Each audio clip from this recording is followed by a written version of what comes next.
as you know, that this is an instrument which, contrary to the rest of the instruments which have evolved over centuries, has been made in less than 50 years, 45 years. So the reason I need to share with everyone is that it was not left to nature to evolve. And by leaving to nature is that you leave the evolution, it is dependent upon the evolution of the human being. So as the mind is very much a part of nature, it's the cutting edge of technology. So here, the reason for making the instrument was before the instrument came into being. And that was to increase emotional communication between people, as music is a means of emotional communication. So that was the reason behind making this instrument. And as I think it was already told, that the problem was that my father, Reza Kazim, felt that his children were being trapped into Western pop at that time. We were all teenagers. I think my sister is sitting here. She was younger than me. So he did not like it. As much as he encouraged us to listen to Western pop, he realized that there was a problem at hand. And being a lawyer, he needed his best faculties to solve this problem. That why his children are not connected to their own music. That was the reason for making the Sagar Veena. So my father identified this inclination, and he realized that maybe non-rhythmic music is better for musical and emotive communication. So he made me switch from a sitar, which was a regular instrument, which all of us started learning, and then he made me go onto the sur bahar, which is like a bass sitar. And you don't use it very often for a fast tempo, even in classical music. So I played that, and he realized that I was expressing myself much more on that. And then he realized that probably the frets which break up the musical sound maybe can be avoided. And then he thought of another instrument, which is its predecessor, we can call it, because it is played in the same way as the Sagar Veena is played. And it's called Vichitra Veen. So he wanted me to try that out. And when that, although with my very limited skills, I tried playing it. It was a non-fretted instrument. I did not know how to play it. Yet he realized that I was more inclined, my natural connection with music was more for the non-fretted, more like the voice. So he ordered a Vichitra Veen, which, it's handcrafted. It takes about 6 months to be made. And at that time, there were few craftsmen in Lahore who would make. So he ordered that, and in the meanwhile, the instrument that I used to play, which was a sur bahar, and it's a bass sitar, so that I could practice with the sliding piece. At that time, it was a glass piece. It was not a brass piece which he has created, which he has designed.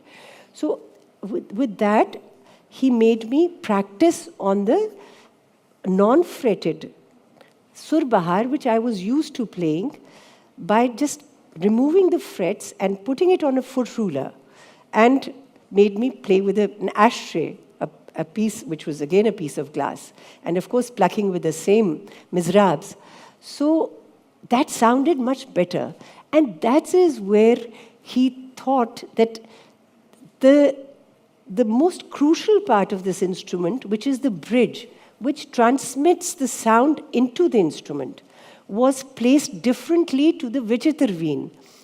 And hence his mind started, ticking, inquiring, and finding out how to improve on that sound that he had heard, which was surprisingly better than the Vichitrveen.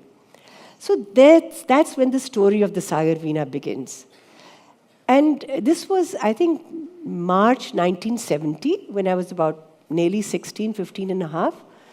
And from then onwards, while he had ordered the Vichitrveen, he started working on finding out why it is sounding better, why the bridge which transmits is placed, the way it is placed on the sounding board, which is called the tabli, why is it sounding better? And hence his intellect, his spirit, his passion to create, to find out, to inquire, just, came together.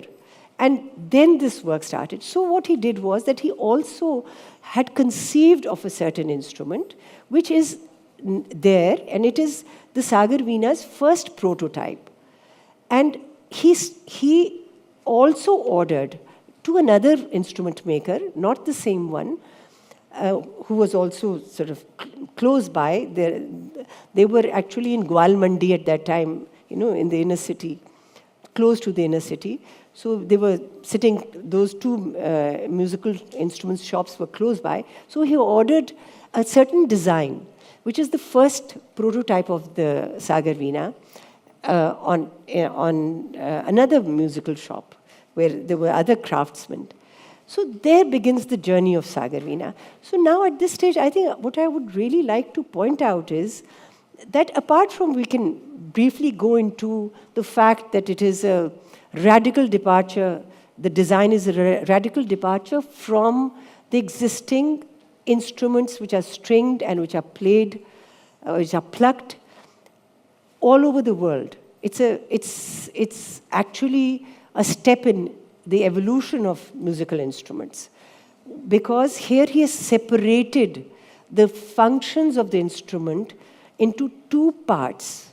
One is the vibrating part, which are the strings. So this is on a frame which goes here, and there are screws which you can unscrew, and the actual instrument, which is the resonating part, this one here, this is one instrument.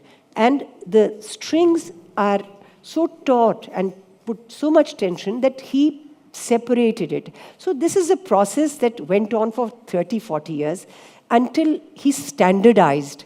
There were so many things that went into standardizing.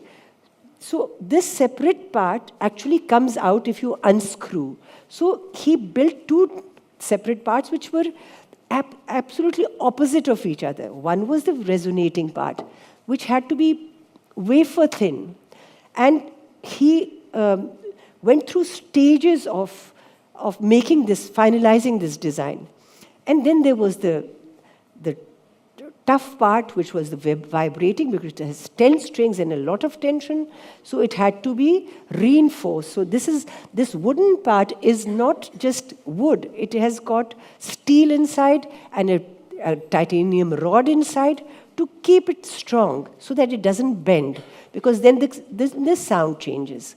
So apart from the fact that this is a radical departure, and it is, as a step forward in the making of musical instruments, stringed musical instruments, there was a whole methodology that came into place in 4.5 decades of how to inquire, how to experiment, how to use the results, the failures and the successes of experimentation through further inputs of history, of technology, of engineering, of science, and make it better. So, of course, he was a visionary and he had a certain purpose for that sound that he had envisioned. So he kept working on it. So this methodology was something that was my learning for 4 decades, where I did not go to a university or a college, and I just observed it because I had a very passive role to play, which was of testing out the sound as he kept on making changes. So I just want to say that methodology, I feel, that it must be tried out in different areas of where we are moving from point A to point B in our own, becoming conscious of ourselves or developing or evolving. And by the way, his real area of inquiry were the mental processes. And actually this is an application of that. So he has ended up creating a whole body of knowledge which is interconnected, interrelated, and it's all about life, all about human beings. He has tried to connect the feelings and the intellect through this methodology that I've witnessed myself for 4 decades. So this is what I really want to share with young people especially, that we need to experiment, we need to find out, we need to use the best tools that are available today for learning and use them through the autonomy of the human mind, which he literally put in front of everything else, rather than succumbing to trends, to unthinking beliefs. And he actually, because I had used to spend hours just watching him do one part of the instrument, which is again, this is called the jwari. So this is the most difficult part. He, I think, is the first person to find out exactly what the function of this jwari is. So that he did himself. He applied whatever he learned through science, whatever he learned through hearing the sounds of the instrument, and he changed material after material. He tried silver for this bridge. He tried different little parts for the strings, little pieces for the strings. He tried bone. And the last thing that, by the way, he has come up with, and which is standardized, is something of his which was a result of his own thinking process. And that these are just 3 different adhesive and emulsions which are put together in a certain proportion and put in a mold, and once they cool down, then the jwari, the bridge is made. And not only just he has standardized the materials which has produced the sound that you've heard, he has also discovered exactly what the function of the instrument, of the jwari is in transmitting and how it should be done. Unfortunately, that was something that he was working on till he fell ill, and he stopped working on the jwari. He was around 86 at that time.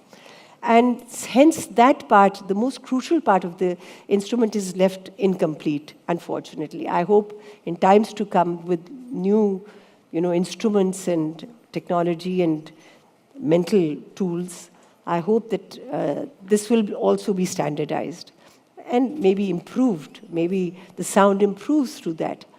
So it's just I feel that now the time has come to experiment with the methodology that he has put in place in order to inquire, in order to create new things that are about today's life, not about the past, not about putting philosophy in a cold storage, but using it as a manual for the human mind, for the human mind to change, to evolve, as he did while he was working on this instrument.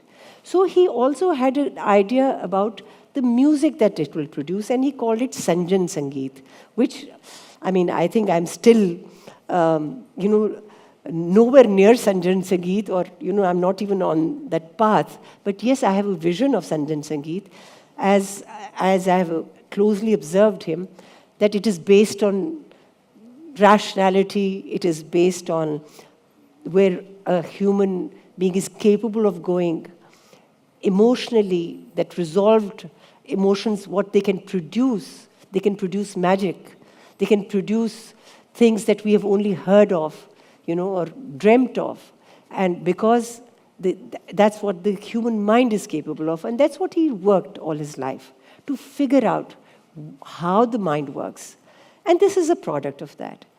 So I'm just sort of ending with a hope that more people will join us in getting onto this journey.